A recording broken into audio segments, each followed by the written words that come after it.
بسم اللہ الرحمن الرحیم۔ صحت و سلامتی کے ساتھ رہیں، خیر و عافیت کے ساتھ زندگی گزاریں۔ محترم سامعین کرام، آج کی اس ویڈیو میں ہم آپ کو بیت المقدس یعنی قبلہ اول کی مختصر تاریخ بتائیں گے اور اس کا شرف حاصل کریں گے۔ سامعین کرام، بیت المقدس مسلمانوں کا قبلہ اول ہے۔ ہجرت کے بعد 16 سے 17 ماہ تک مسلمان بیت المقدس یعنی کہ مسجد اقصیٰ کی جانب رخ کر کے ہی نماز ادا کرتے تھے۔ پھر تحویل قبلہ کا حکم آنے کے بعد مسلمانوں کا قبلہ خانہ کعبہ ہو گیا۔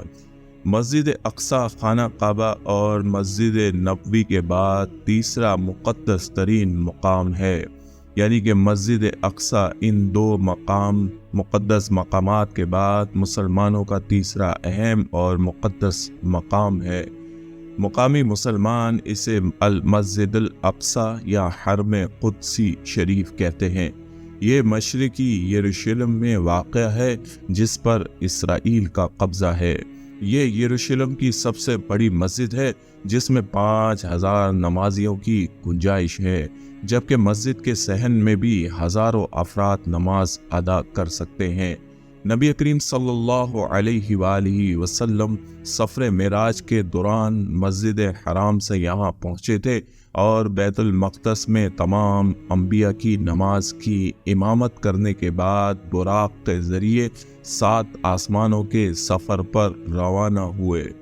قرآن مجید کی سورۃ الاسراء میں اللہ تبارک و تعالی نے اس مسجد کا ذکر ان الفاظ میں کیا ہے: پاک ہے وہ ذات جو اپنے بندے کو رات ہی رات میں مسجد حرام سے مسجد اقصیٰ لے گئی، جس کے آس پاس ہم نے برکت دے رکھی ہے، اس لیے کہ ہم اسے اپنی قدرت کے بعض نمونے دکھائیں۔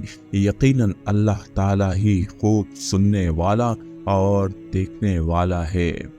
سامعین کرام، احادیث کے مطابق دنیا میں صرف 3 مسجدوں کی جانب سفر کرنا باعث برکت اور رحمت ہے، جن میں مسجد حرام، مسجد اقصیٰ اور مسجد نبوی شامل ہیں۔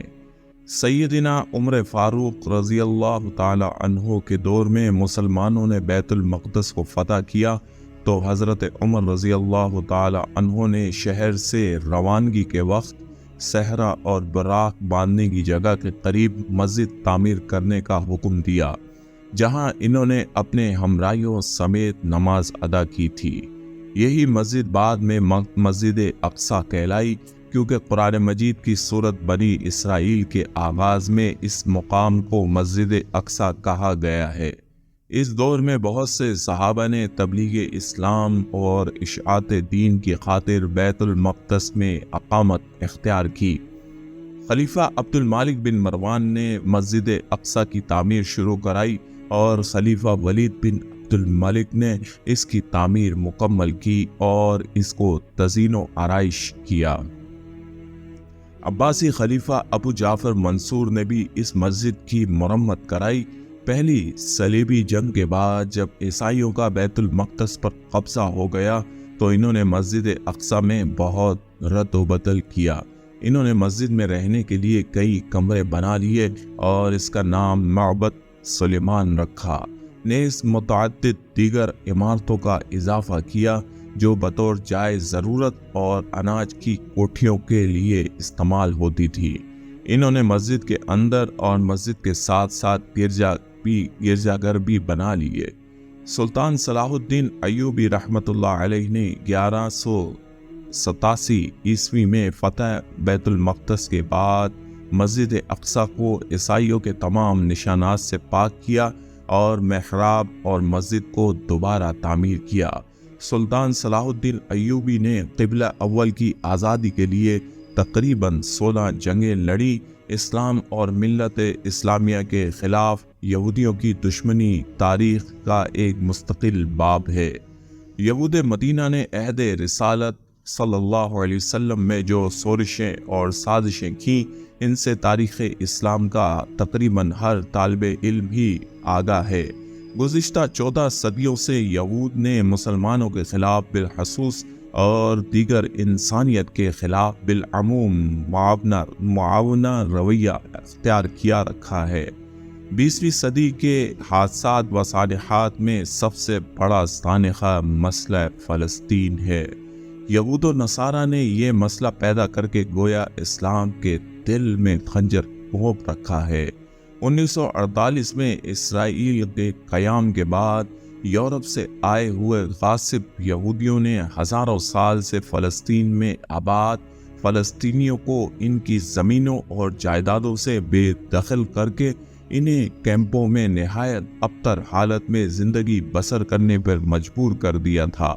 21 اگست 1969 کو ایک آسٹریلوی یہودی ڈینش مائیکل روہان نے قبلہ اول کو آگ لگا دی، جس سے مسجد اقصی تقریباً 3 گھنٹے تک آگ کی لپیٹ میں رہی اور جنوب مشرقی جانب عین قبلے کی طرف کا بڑا حصہ گر پڑا۔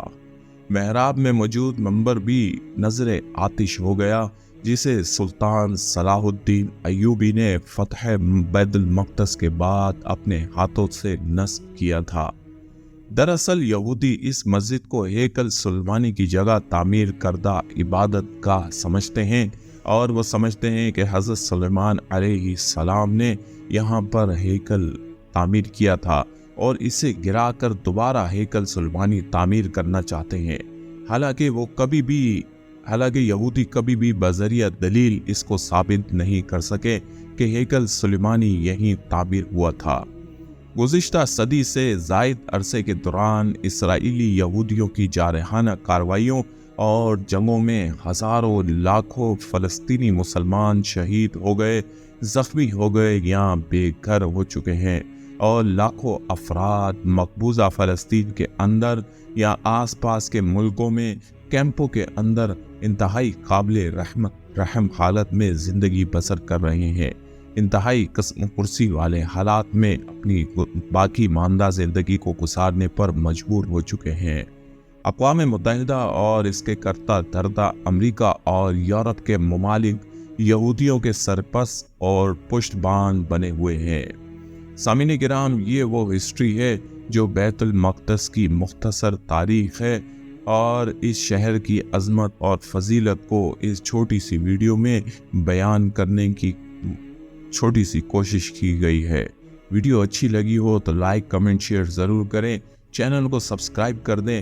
ہسٹری سے متعلق آنے والی ہر ویڈیو آپ تک پہنچتی رہے گی۔